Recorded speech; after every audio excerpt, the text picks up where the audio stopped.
What do we know about the world's most popular corporations?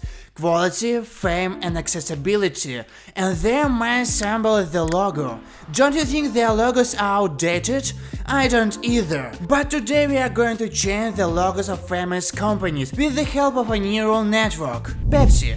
What do we know about this company? Very tasty drinks, affordable prices, and what's the most important thing? Competing with Coca-Cola? Of course not. The most important thing is that we already changed the logo of the company. And you know, it looks very good. In childhood, everybody wanted to have the most powerful computer and play the best games. And of course, Intel can help us with that.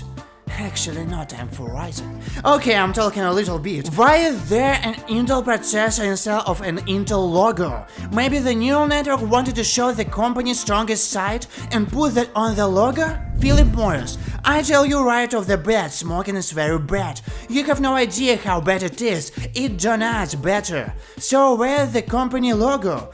All I see here is a great factories. Maybe the neural network thinks smoking is bad too. Wait, what is that in the very last picture? It looks more like Philip Plain. Absolutely everyone knows about Google. And if not, delete your Explorer finally.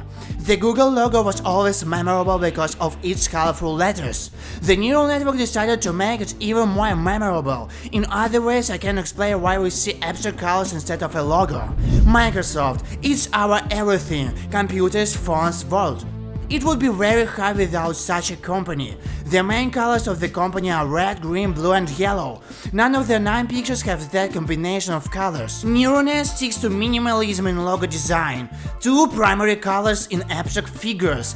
We should suggest such logos to Bill Gates. Today we changed the logos of the 5 biggest companies in the world.